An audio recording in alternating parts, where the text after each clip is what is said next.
The First Berserker Khazan is an intriguing title for Dungeon and Fighter fans, since it shines a light on one of the more mysterious characters in Dungeon Fighter Online. That is, Kazan himself. Though technically a prequel, it's also an alternate retelling of the story, as evidenced by several occurrences that aren't currently canon in DFO.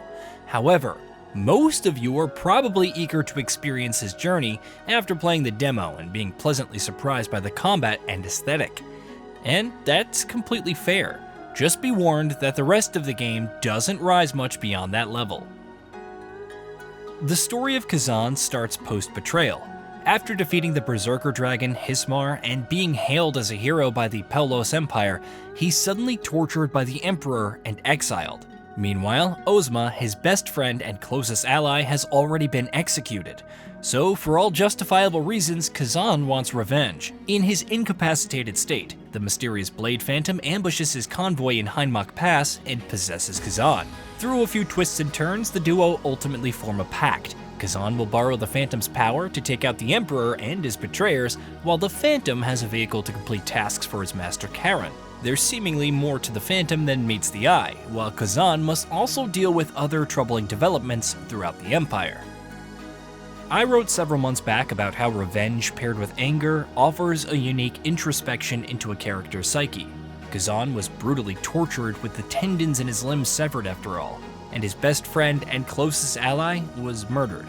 That's some deep-seated and long-term trauma there, one that warrants closer inspection and could make for compelling drama. Furthermore, there's plenty of contrast to offer against Kazan's current actions of brutally slaughtering citizens of the Empire that he once swore to protect. But there's very little of that. Aside from a reminder here and there that he'll take revenge on the Emperor, there isn't much introspection or character development. We get some flashbacks to the war against the Berserk Dragon, but for the most part, I have so little information on Kazan as a person, other than he doesn't like being betrayed, that it's bizarre. Wasn't the whole idea of the title to flesh him out more as a character? Instead, this feels more like epic medieval fantasy quest the game starring Kazan from the Dungeon and Fighter series. It also doesn't help that his revenge tour meanders after the first few missions, devolving into introducing other characters who also don't develop much. There are perfunctory twists and turns, some fairly telegraphed and others that won't be the least bit shocking to DFO players. Though it somewhat ties together all these disparate directions into a cohesive purpose and finale, it's nowhere near meeting the expectations of Kazan cutting a bloody swath on the path of vengeance. The voice cast, especially Ben Starr, does their damnedest to lend some gravitas and weight to these scenarios. You would think Starr would be perfect for this kind of character, especially after playing Clive from Final Fantasy XVI, but his range feels oddly restricted and diminished, and that makes me care about Kazan even less. The heavily marketed rage appears intermittently, but it's not something that's really inherently built upon in Kazan's character. Considering the fantasy setting and intonations, the cast's ability to draw you in is sufficient. Even the bit players whose horrified voices echo their grisly fates when absorbing lacrima are worth noting, if only the rest of the plot helped keep the player engaged. While some of the dialogue is acceptable, nothing particularly special or memorable, some lines caused a double take at how terribly written they are, and no amount of incredible voice acting fixes that. On some level, I blame the overall layout of the story. Once your base, the Crevice, is introduced, you venture out and complete missions.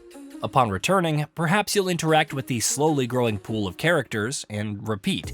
With little memorable traits or room to grow, their real reason to exist is to provide optional missions to Kazan or become vendors. You could bother selecting different dialogue choices and hearing them out, but they rarely offer anything interesting, much less facilitate any meaningful discussion, never mind fueling some growth for Kazan. From a gameplay perspective, the mission design and even how new regions open up is very similar to Neo 1 and 2. Enter into a mission, maybe converse with one of the noting characters who gave you the fetch quest, and move on. Both Neo titles had the advantage of being set during a real-life historical period in Japan. Even if the transitions between plot points wasn't always smooth, you could point to different historical figures, their behavior and involvement, and ground yourself in the circumstances. The fantasy setting of Kazan makes it much more challenging, especially for those who know nothing about Dungeon and Fighter. Heck, even fans won't have much to go on besides recognizing the names of places and various enemy types. Developer Neople does insert some notes and letters that attempt to offer more context on what's happening on some levels, explaining away the corpses and/or vile experiments, but it's not enough. Maybe it's because several missions occur in dank caves with muted color palettes that don't leave much to the imagination.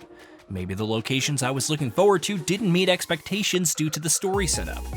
Maybe it's just the underwhelming environmental storytelling that reinforces the straightforward mission-based structure. Otherwise, the level layouts are fine. Between knocking down ladders for shortcuts, deactivating barriers with switches, and ascending to the top for an elevator that leads back to a blade nexus, the de facto bonfire, it's nothing structurally different from what you've seen in other titles. Is that lone enemy in the room truly alone, or is there another enemy on either side of the door that will attack as soon as I enter? Classic Souls-like stuff, but also incredibly cliche.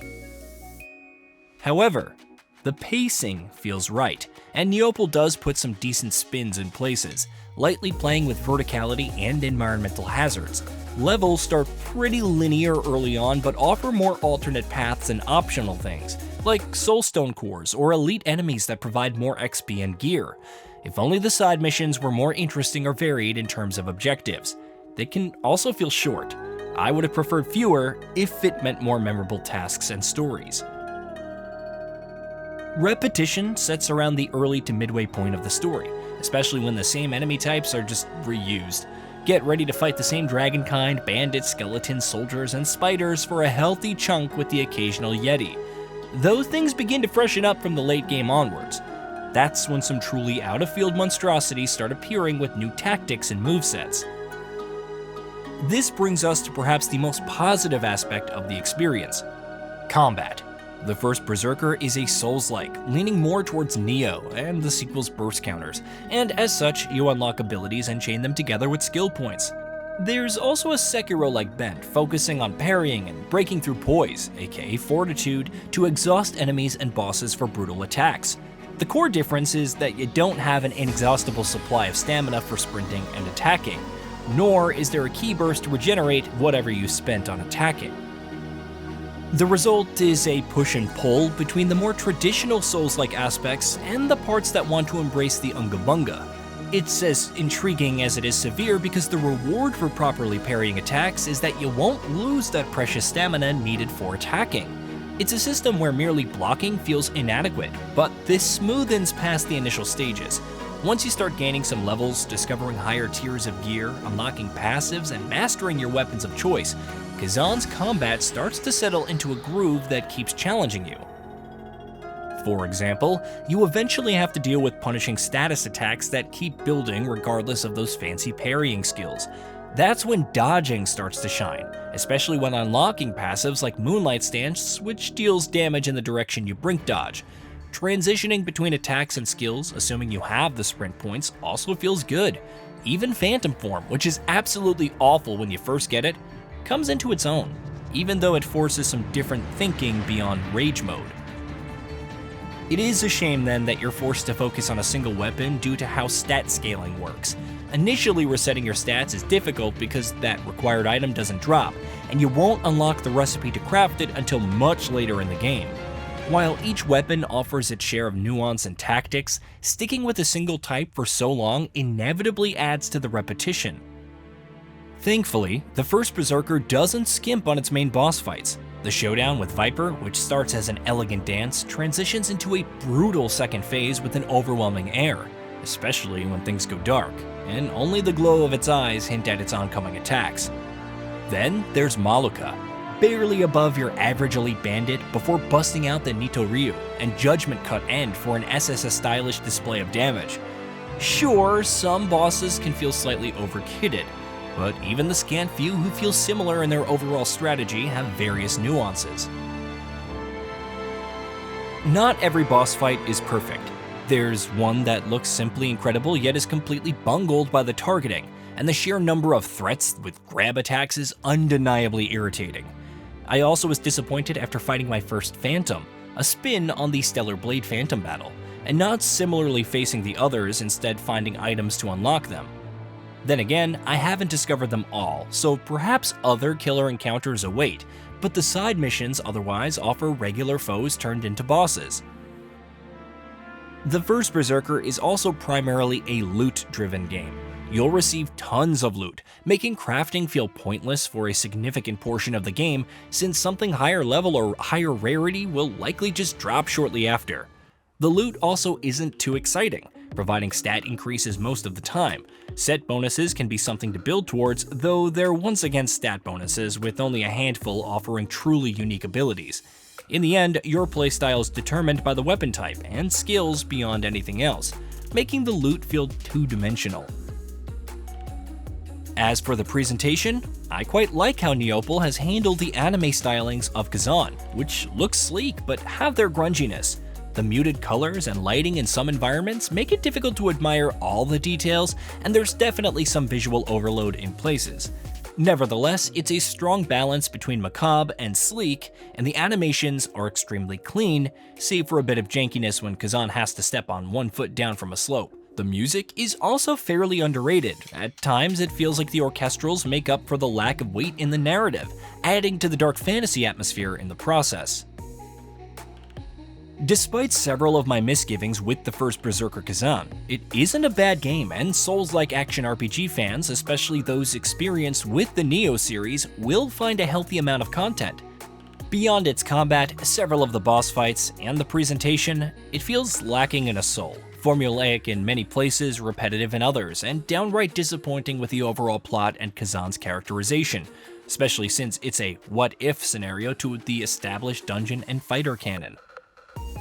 I wouldn't consider it anywhere near the genre's best, but Neople delivers a decent action RPG better than several of its nearest competitors.